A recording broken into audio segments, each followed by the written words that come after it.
Good morning, good afternoon. It looks like we are on the air and recording. Usually what you would see here is me, and you would also see Bondilyn Jolly from eMerge, and she has not joined us quite yet this morning / this afternoon because we have a little bit of technical difficulty. So for right now, you're just getting me. So general housekeeping. This is the third in a series of 3 webinars that we have done together. And you will find, we will share the link with you, the same link that you used to register for this. You will find the other 2 webinars that we did on content. There she is! Yay! See, I didn't have to make it up for very long. Technical difficulties today. I have no idea what was going on, but it was not letting me log in with my credentials. So well, I'm so relieved you're here because I was literally just going to make it up as we went. So I was telling everyone that this is the third in a series and that they can find the other 2 recordings, and that's as far as I got. So let's do this. Oh, awesome. I know. I can't believe it's the third one. I remember so long ago we were actually planning all of this, and now it's like we're coming at the tail end of it, Valerie. Time flies when you're having fun. I know. Crazy. Crazy. We covered some really fun topics, and I'm excited about this one because it kind of ties them all together. So this is fun.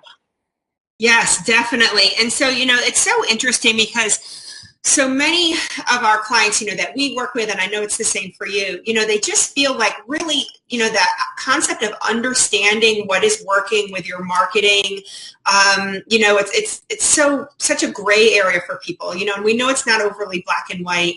And, but today we're really going to dive in and say, okay, how do we really gauge our success? What kinds of numbers and metrics should we be looking at? And I know you and I have a bunch of really awesome notes, and we've only got about an hour to manage it all. So we're going to jump in. So everybody I don't know if Valerie mentioned this before I came in, but the third screen you see is our marketing director. That's Melissa. She's got some examples and things that she's going to be pulling up. And then when I go into discussing email metrics, I'm actually going to do a screen share on my side and show some of those things I have pulled up. So I think anybody that is watching this, you can actually click and expand different screens, to make them larger if you want to look at them along the way. Also, please feel free to chat any questions that you have to us as Valerie and I are talking. We're definitely going to take time to answer any of your questions at the end. But if you have things that are relevant to maybe something we have pulled up or what we're discussing, we'll try to address those as we go along. So please join the conversation. These types of webinars work best when everybody is actively involved, and we're making sure that we're giving you guys the kinds of information that you want. Totally. Ask questions. We love it. All right, so Valerie, I know we're going to be discussing website, social, and email metrics today and looking at all of that. And I really loved when you sent me your 4 key metrics that you feel we should track. And if you don't mind, Melissa, if you can skip ahead, I think you need to skip ahead 2 screens, Melissa. There we go. And why don't we just go ahead and jump right in if we're done with all the housekeeping stuff. Let's do it. So, I think, the awesome thing about the internet is that there's so much tracking available, between Google Analytics and Facebook Insights and our tools that we use to send out our emails. There's all kinds of information.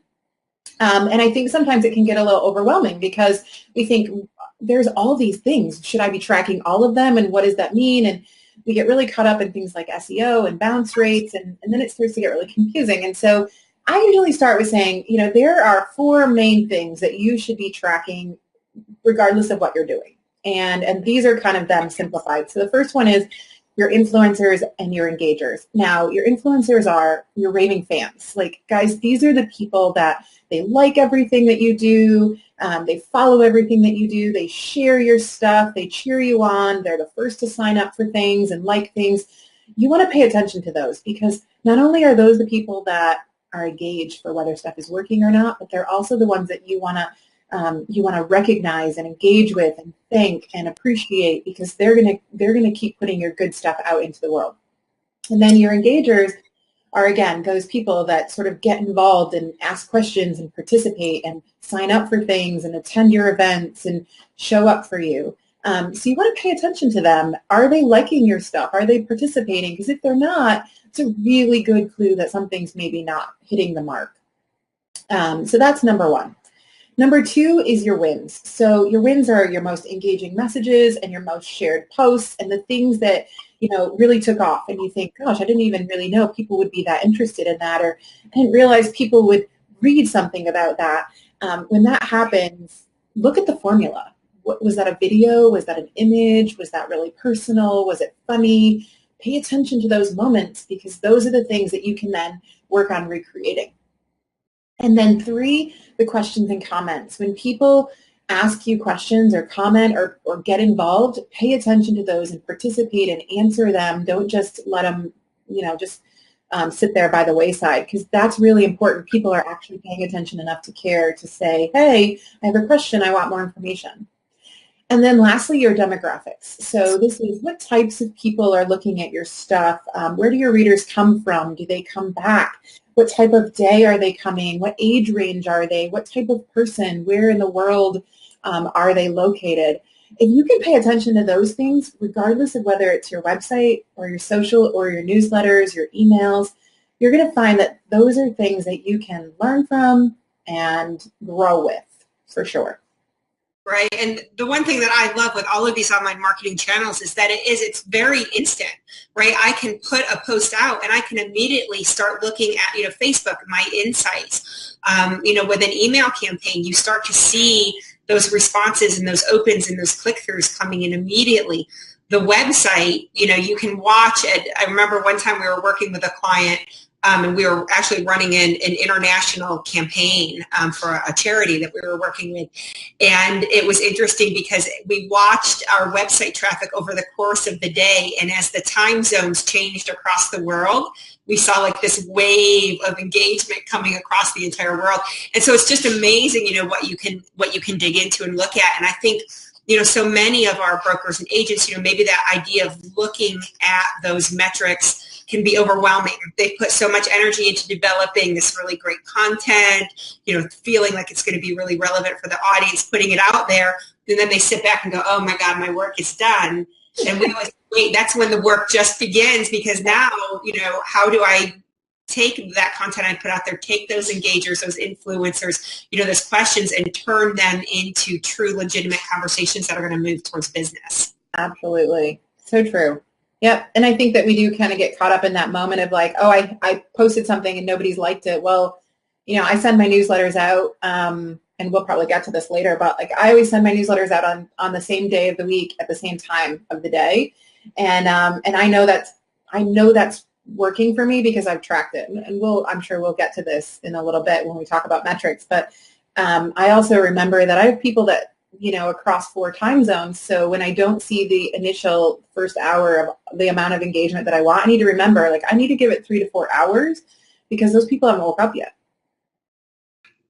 Right. So you must be an early morning sender then. I am. I kind of like sneaky insider, but my newsletters go out at 7:30 a.m. Eastern time, because I know that most of my people get up really early, and most of my people read it right between 7:30 and 8:30 a.m.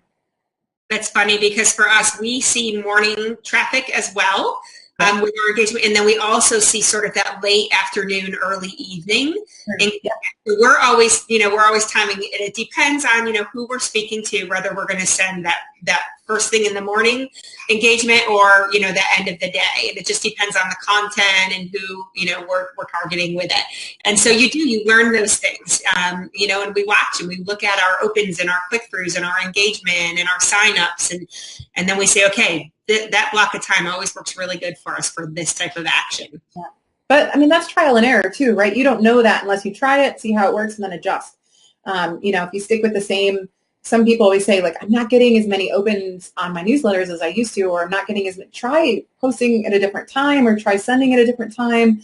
You may find that it's just getting buried in that sort of, middle of the day glut where people are like, oh, delete. Or how sometimes you open your email first thing in the morning and you get like 6 generic emails that came through over the middle of the night from all those things you subscribe to. Maybe you don't bury your email in that and you send it a different time of day. It's all trial and error.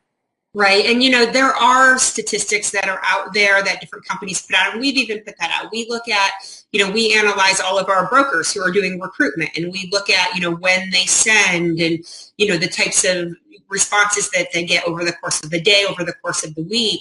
But that being said, you know, we can give you those overlying, you know, statistics, but your audience is unique.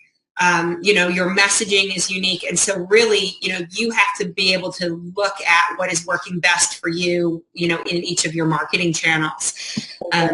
Yeah. So, you know, Valerie, I know one of the things, and I know we talked about this way back in webinar number 1, you know, how do we define success? You know, why do we do this, right? Start with our why.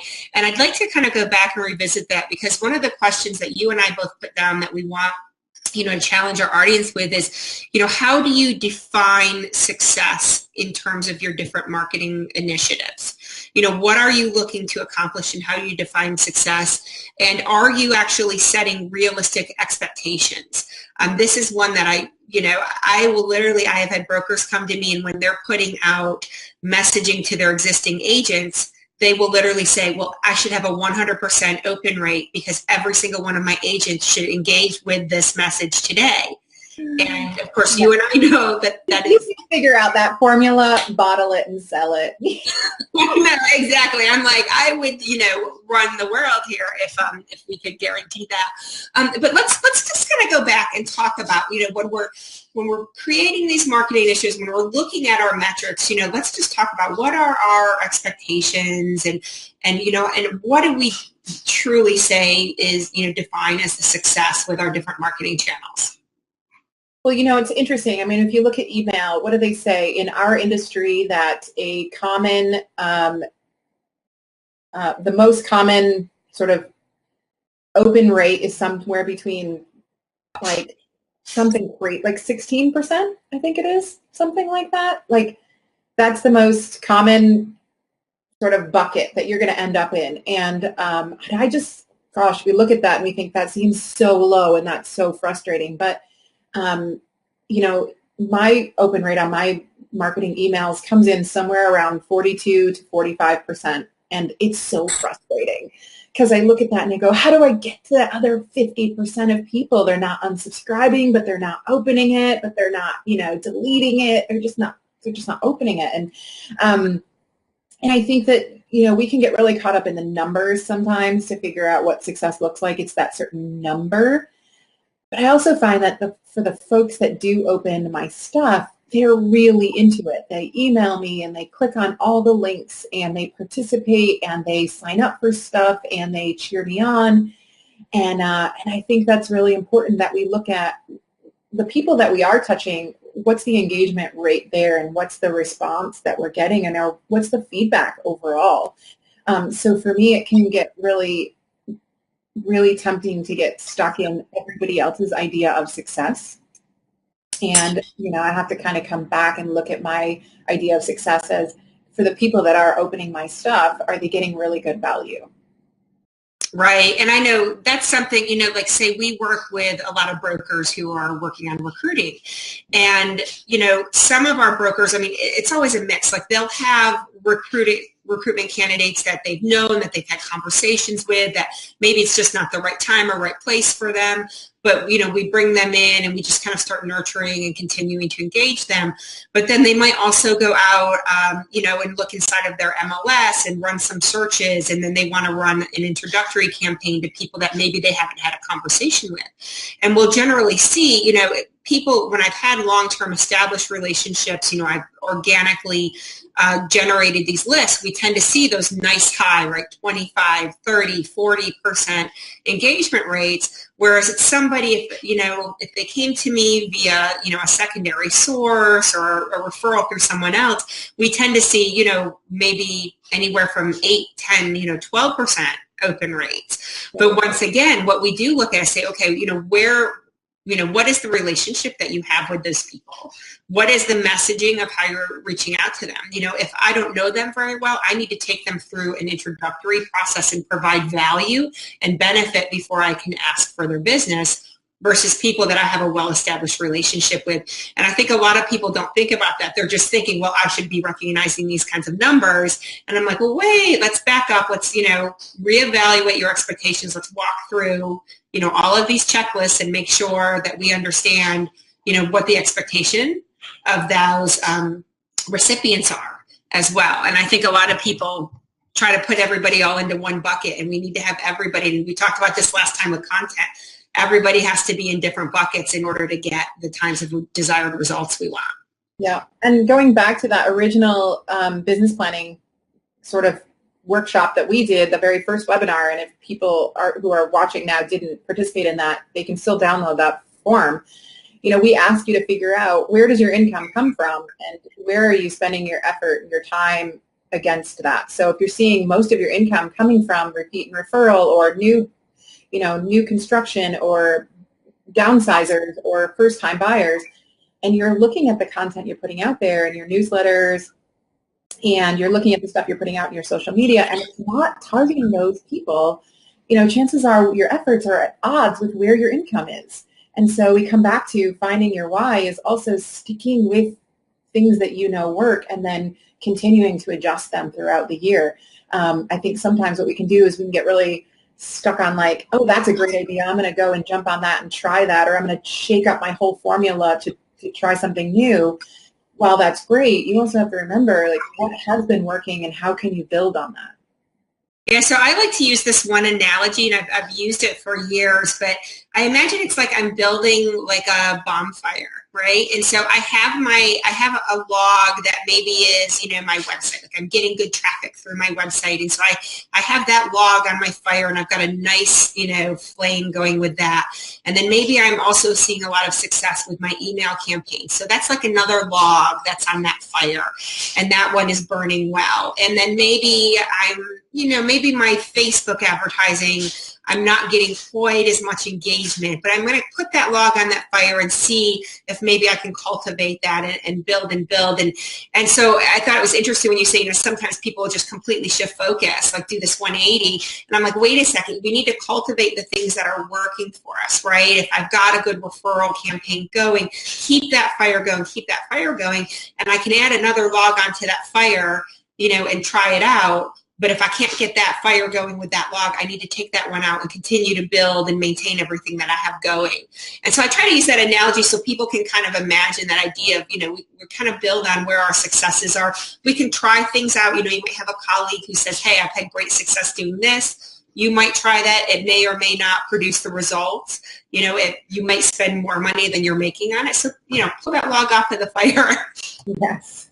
Yeah, fair enough. Or don't start a new fire over here and a new fire over here and a new fire over here. Integrate them. Make sure that the articles that you're putting in your newsletters and your emails correlate with the stuff that's on your blog or your social media, so that there's cohesion and it makes sense when people go in and look at it. Right. We don't want an out of control brush fire. I live in Southern California. We know exactly what can happen with those this year, right? Fair enough. Okay. So I know we've got some different screenshots. Man, I can't believe how fast time is going. We've got some different screenshots here. I know, Valerie, we're going to look at some web analytics. We're going to look at some social analytics, and then we're going to look at some eMerge email campaign analytics too, and just kind of give people some examples of the types of metrics that you should be looking at with your website, with your social, and with your email campaigns. So people, if you can comment to us, how many people here are running Google Analytics on your website? So people can just, chat into us, say I am or I'm not, or whatever the case is. But most everyone, I really hope, is actually, no, Lisa is not. Oh, Lisa, okay. Well, we're going to change your perspective on that right now. So, Melissa, if you can pull up the analytics, please, the slide that is from Google.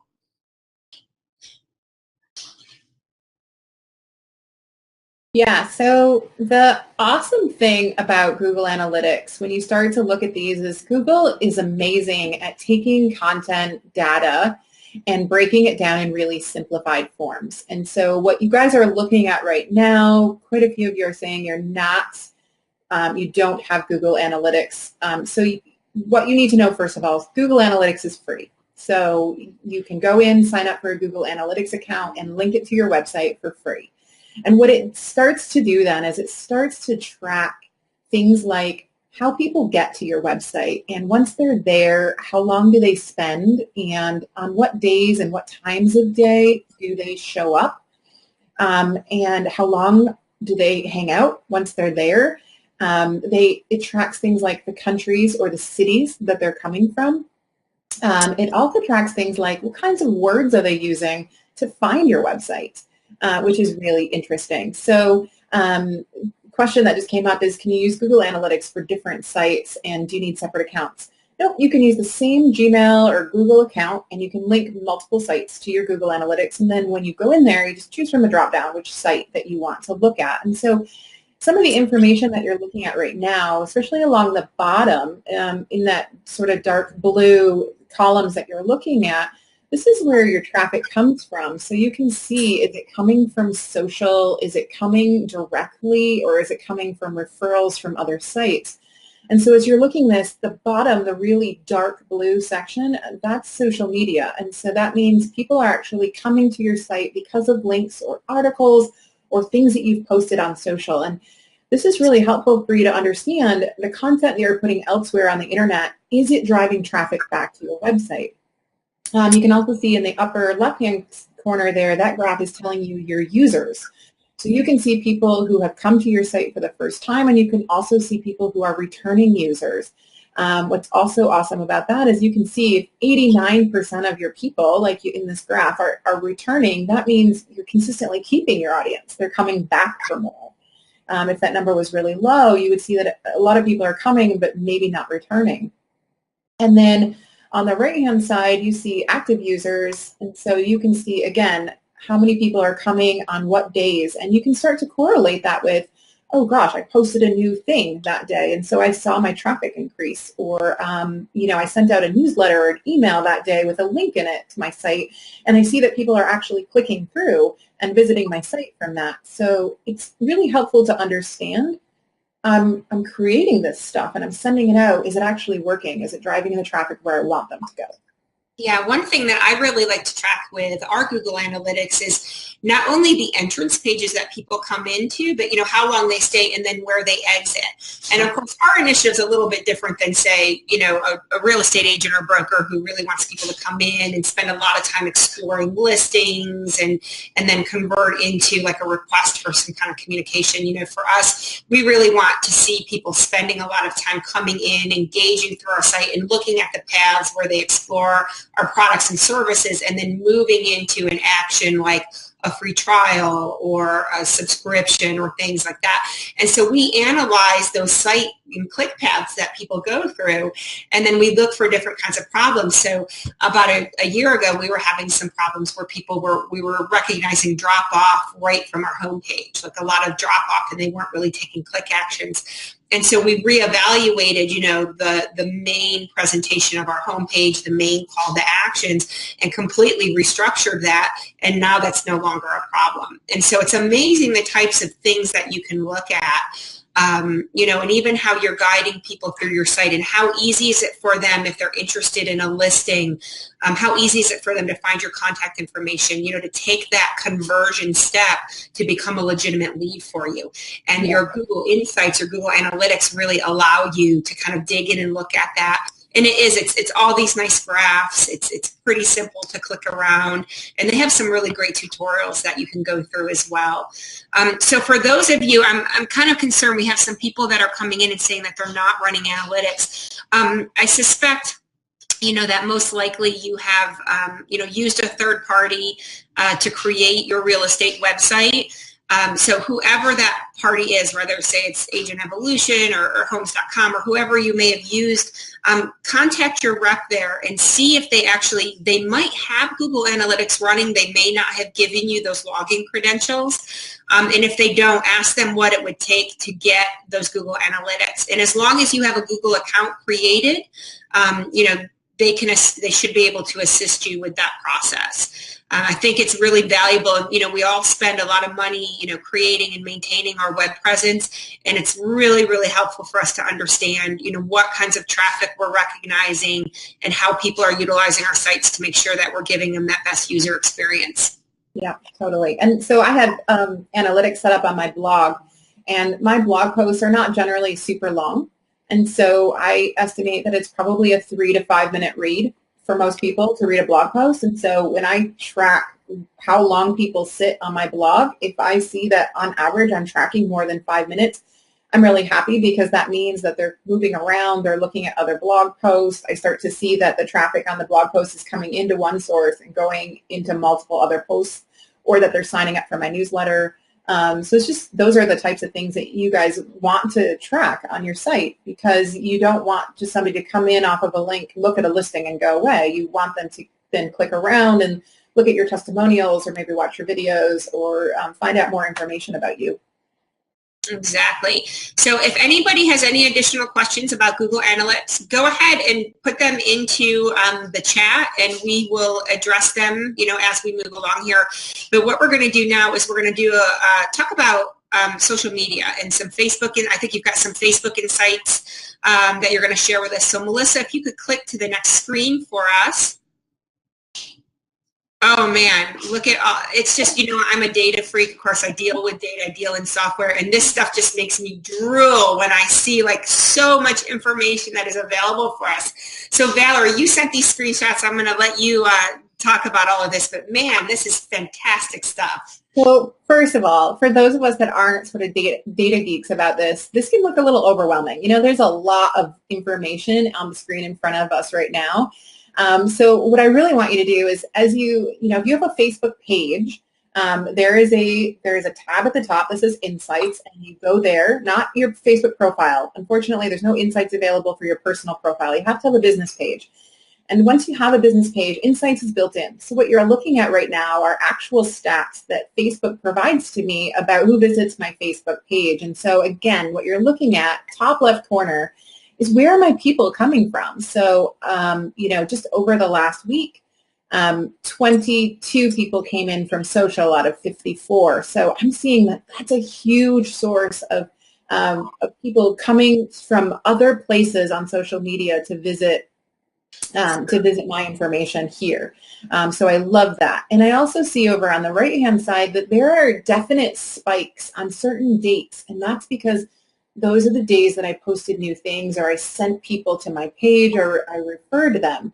And so again, if you're not seeing spikes of activity or new likes or new people that are following you, so for example, on the right-hand side, that upper right-hand corner, anywhere that you see pink, those little tiny pink, that means I had people that unfollowed me or unliked me. Now, we tend to maybe worry about that and take that a little bit personally, but what we need to look at is that we have so many more people that have liked it, and that those likes and those people that are engaging with us correlate with times that I've posted really good stuff. And so that's a good stat to look at. As we mentioned before, you can kind of see when the hot times are for people to visit you, and down on the right-hand side, you can see that I have a graph in there that tracks users by time of day. And so my users are visiting me in there. I'm saying that the screen didn't change, and I'm seeing the screen did change, so I'm not sure here. But as well. Hey, Melissa, we're having some people who are saying that they are still looking at the Google Analytics screen and not at the Facebook Insights. Could you maybe try clicking back and clicking forward again? Just reopen it, see if it'll refresh for them. So as we do that, what you're seeing with all those little blue squares down on the right-hand side there is you can see by times of day when people are visiting me, and you can see the darkest, which is kind of crazy, on social, completely different from my newsletter.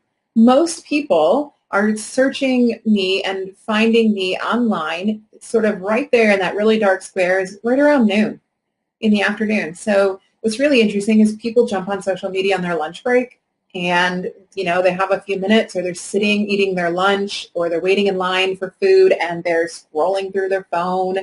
And that's when all of a sudden they start clicking on the links that you've shared. And so you can see here that my social content has a really a popular time of day, which is the middle of the day. And knowing these kinds of things are great because maybe that's when you want to make announcements or go live or post videos that you want them to watch. And then all of those sort of graphs that you see down on the bottom sort of left-hand side, these are things where you can start to see, are people watching your videos? Are people following your page? Reach is just basically, are people clicking on things and liking things? Now, you don't have to track all of this, but it is interesting every once in a while to go in there and see, are you seeing the numbers increase? Are you seeing consistent activity? Are you seeing that people are getting to you through the channels that you thought? Are people getting to you through direct links, or are they following you from other sites? And once you know that, again, it's really great for you to be able to recreate those activities and follow that same formula. Right. And one thing that I find really interesting with Facebook is looking at the demographics. So you can literally look at, how many, what percentage of female engagers you have versus male. And it also breaks them down by age range. And so it was really interesting for us with, with eMerge and all of the advertising that we run on Facebook to really see that we actually had a pretty decent balance of male versus female. Slightly more female users were maybe like, 65% female engagers on Facebook. And then we also saw very specifically that our key engagers were between the ages of 25 and 35 as well. And we were actually, in our minds, we were anticipating a little bit of an older engagement base. And so it was really interesting because that has helped us, in looking at when we rebranded our website and all of our marketing materials this last year, we were able to really, work to create visual brand that spoke better to who, we discovered our core audience was between our Google Analytics, our Facebook Insights, and then actually running analysis of who our actual subscribers are. We were like, hey, we actually were a little bit off the mark with who we really thought were going to be our key user base. And it's a little more over here. And so we've really been able to reshape and cater to that audience a lot more intelligently. Yeah, so true. I mean, if you can't track it, you can't change it. Exactly. So I'm going to do a screen share. I have to put my glasses on, which I wear all the time, everybody, by the way. I'm not trying to be vain or anything, but I just get a terrible glare, and then you all look at, you can't see my eyes. So, I'm trying to make it, better for you. But I'm going to do a screen share right now because I want to take you in, and while we're looking at these analytics, show you, what we should be looking at in terms of email analytics. So let me see if I can do this really gracefully here. Share my screen. Okay, so Melissa, I need you to stop your screen share right there. Thank you.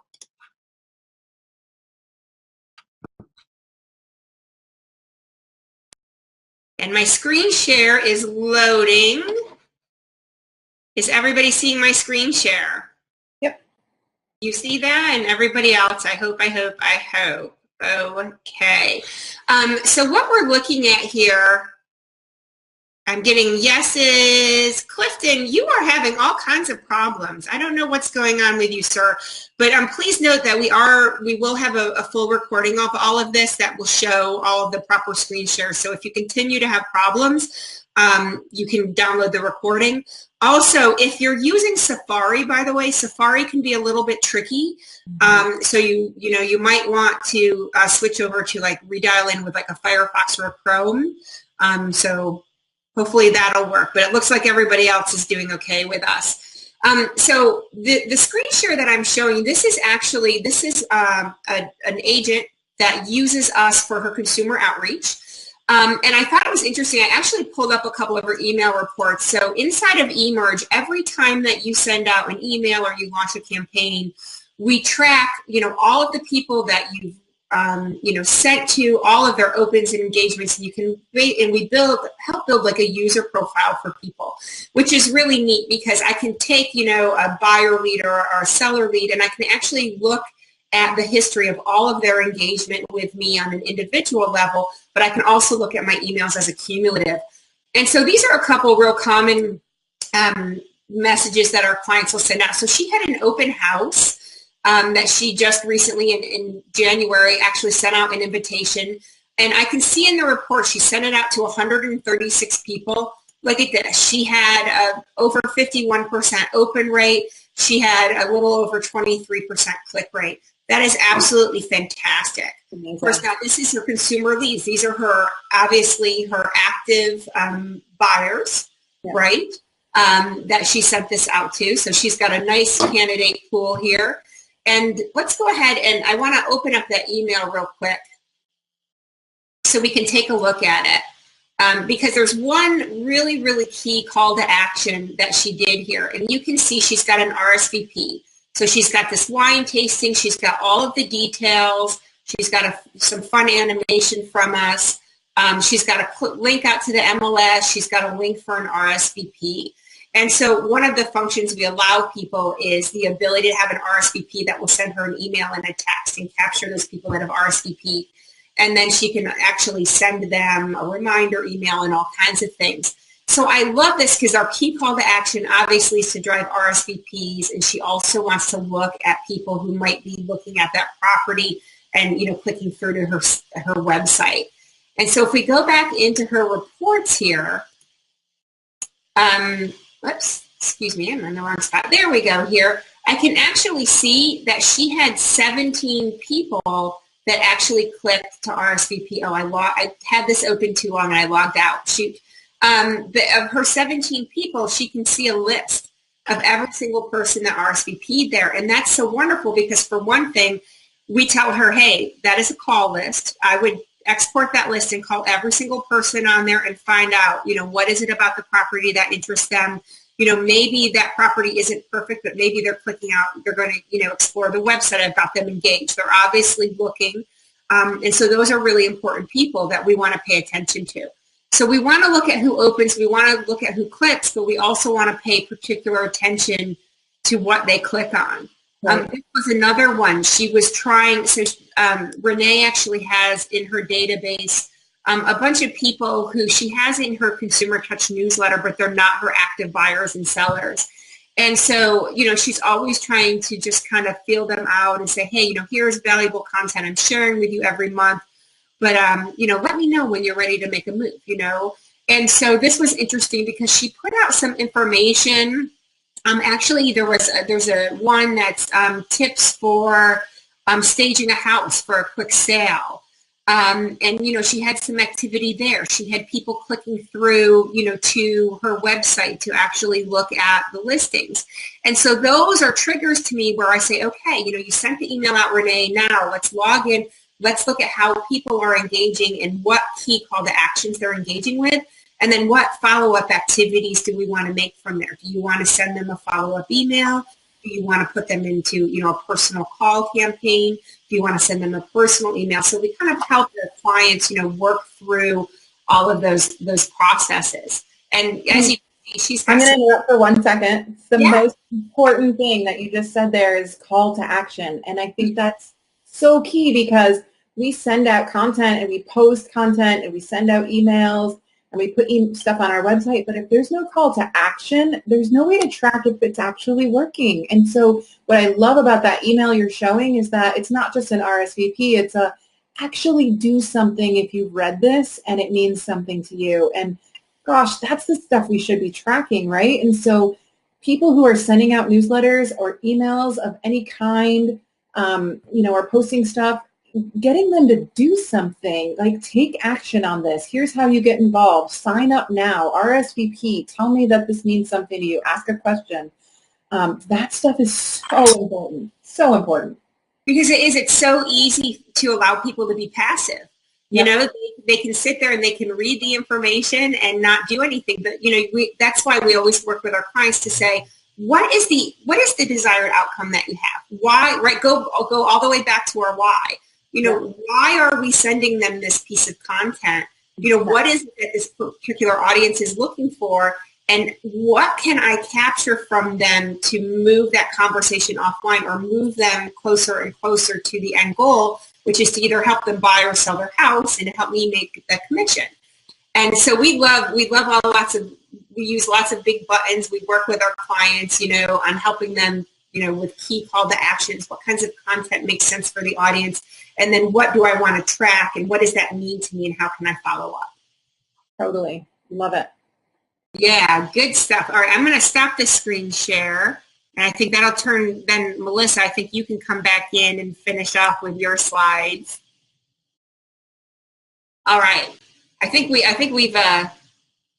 spared ourselves the rest of the technological issues. I think we early on. So, one thing I'd like to talk about. So, we looked at some Google Analytics. We've looked at some Facebook Insights. We've looked at some email insights. And I think everybody's probably getting a pretty good idea in your head in terms of, what kinds of things we should be looking at. But, I'd like to talk about a little bit about troubleshooting. On your slide, actually, that Melissa has pulled up, you talked about that little group of people that maybe have unfollowed you. In email, we'll look at people we might have, unsubscribed. And a lot of times, our clients will come to us and say, why am I experiencing, these opt-outs? Or, why did people stop following my Facebook page? Or why did I get a drop-off on my Instagram? And I think it's important for us to kind of talk about what we should be looking at there, too, in terms of troubleshooting or problem signs. Yeah. I think there's two ways to look at it. And one of them, it's a tough place to get to. But one way to look at it is thank you for unsubscribing. If you, I know that's so funny, but if you're not going to open it, if you're not my audience, if I'm not for you, if I'm just going to keep putting you in lists and it's not hitting the mark for you and you unsubscribe, I'm actually kind of happy because it's one less person that's never going to open my stuff. But the alternative side of that is when you see a lot of those, right? And that's really where you have to pay attention to. So the graph that you're seeing in the upper right-hand corner right now, every once in a while, there's one little, and in fact, what you're looking at is across, I don't know, whatever, a span of several months there, you're seeing 3 unfollows. For me, that doesn't bother me. I don't focus on those 3 people because I think out of all of those people that follow me and all of those people that seem to be getting value and engaging with me, those 3 people have self-selected that this is not for them. And that's okay because not everybody's for me and I'm not for everybody. Now, if I was seeing those numbers consistently be 5 people unsubscribed or unfollowed and, 16 people unsubscribed from that email blast or whatever, I would start to seriously look at how am I putting my content out there? What are my calls to action? What am I titling my emails and my posts? What kinds of words am I using? Am I targeting the wrong people with the wrong content? And that's really where I think it's important to kind of make the distinction because we can get really wrapped up in, oh my gosh, 3 people unfollowed me. Cool. Let them go. Focus on the ones you have and provide really great content. And if you don't see that that's a pattern, you're doing okay. Right, and I think it's important to, think about the expectations of the audience, and that's why we always try to get our clients to not lump everybody into one giant bucket, because the kinds of content and communication I'm going to have with an active buyer is different than an active seller, which is different than a past client. And I know we talked about that in our content session, last month, but that's one of the things we'll look at, if a client comes to us and we notice that they've got, high bounce rates, high unsubscribe, we're like, okay, well, who are you sending to? What is the message you're putting out? Does it meet their expectations? Is it relevant for them?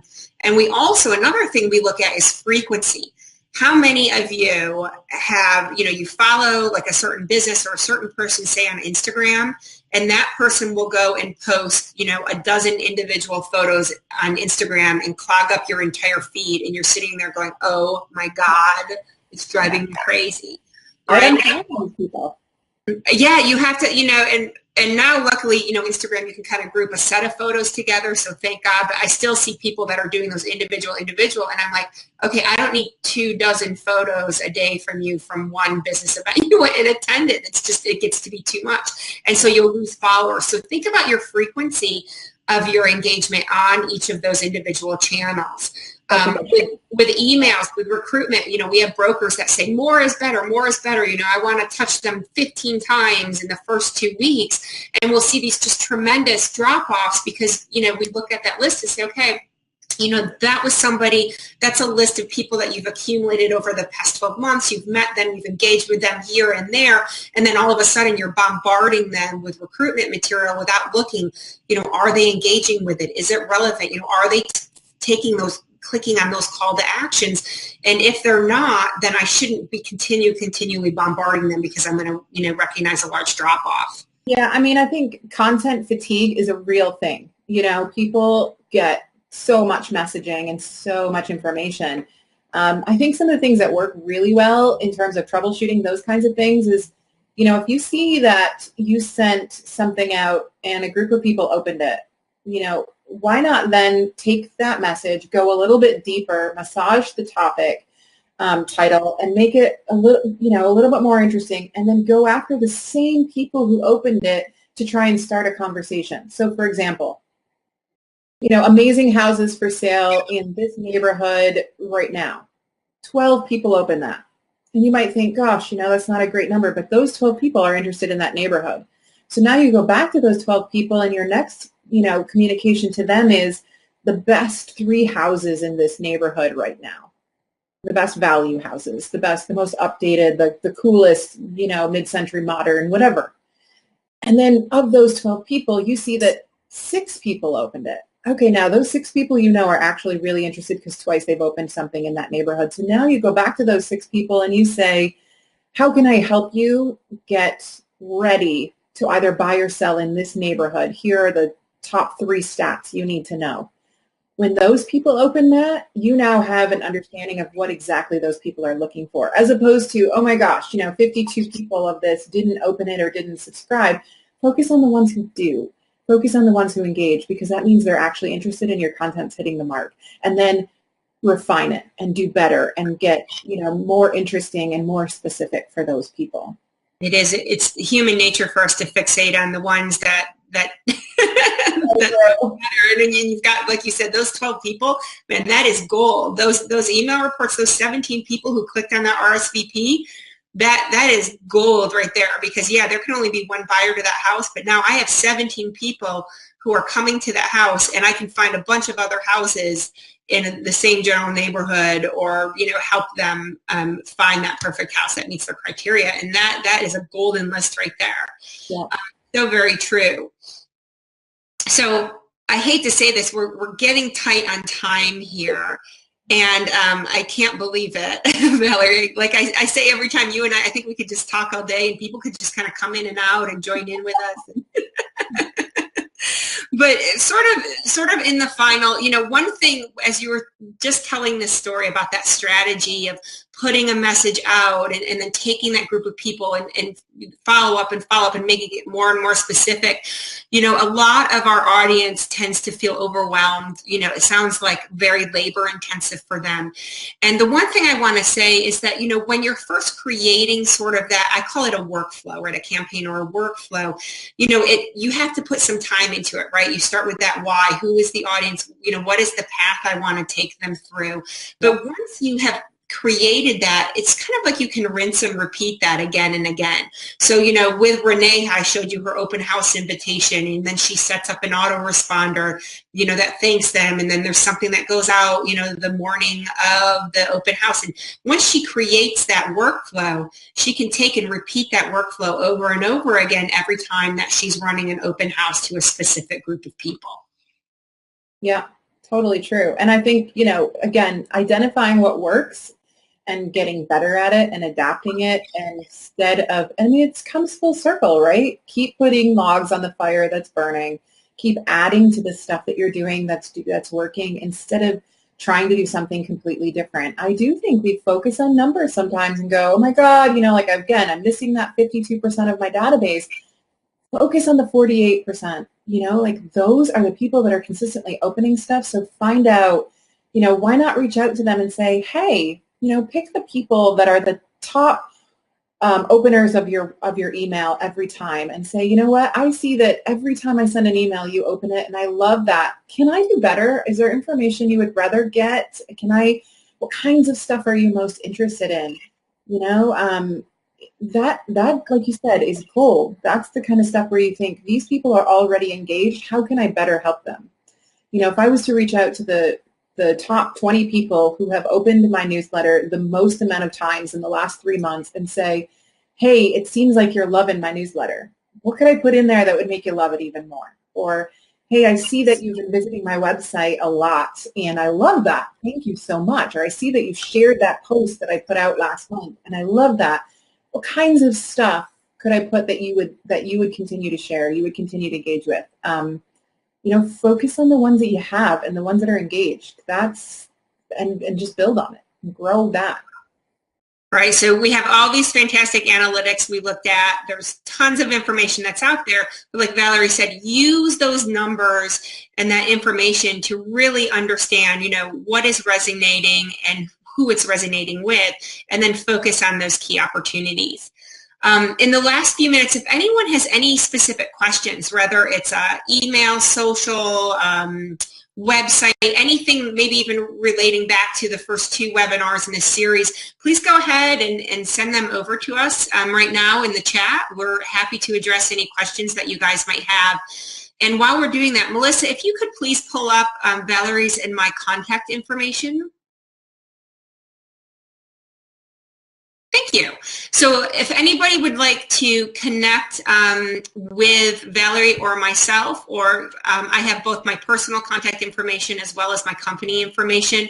I know, Valerie, you put out so much great content all of the time, and I love following you on your social channels and everything like that. So, everybody, please connect with Valerie. Please connect with me. Both of us are always happy to answer questions and be of assistance for you. In your goals. Totally. Did we get a direct question that just came in? I got a pop-up and then I can't find it. I didn't see anything. Yeah, I got something that came in. I'm sorry. Somebody, I think, just asked us a question. Melissa, if you'll go to the next screen real quick as well. So for anybody that is looking to get some email campaigns up and running as a thank you for you attending all of our webinars, or just one of the webinars at least, we do have some special offers for you to get you up and running. So we have an offer that's 20% off an annual subscription. We're giving you your 13th month free, and we're giving you a one-on-one coaching session with one of our marketing coaches.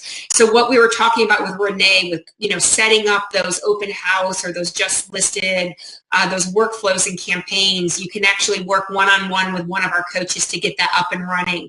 And so all you have to do is visit our website, easyemerge.com, and in the checkout, just put in the code. There's a little spot for a code. You put in content is king, and it will let us know that we're going to give you all of those awesome things all bundled together. So we want to help you be successful in all of your marketing, and this is the one way that we're able to do that. So please go and check it all out, subscribe, or reach out to me directly, and I can help you with that process. Awesome.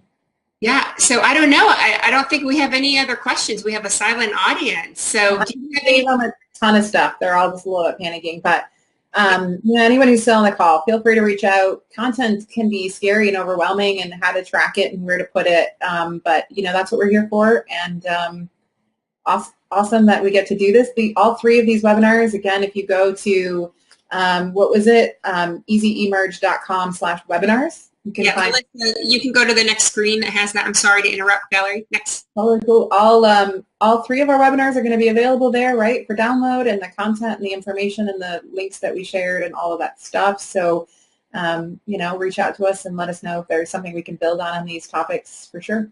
Yeah, and we actually have a takeaway, a downloadable takeaway that's going to be available later this afternoon, and it's going to have the key takeaways from all 3 of the webinars that Valerie and I did. So if you missed one, or you just want a refresher of the information and the key takeaways, it's a big PDF document. It gives you all kinds of tips and tricks and all of our wonderful words of wisdom over these 3 webinars. And also, if we have any RE/MAX people who are attending that are going to be at R4 in Vegas next week, eMerge will be in the expo hall the entire time, and we have Valerie who's going to be joining us for a couple of days, and so you can do some meet and greet. She's going to do a couple of sessions in our booth, and so if you're going to be out in Vegas this next week attending R4, we'll be sending out some information related to Valerie's Valerie's guest times in our booth. So we're so excited to be with her in person. Yay!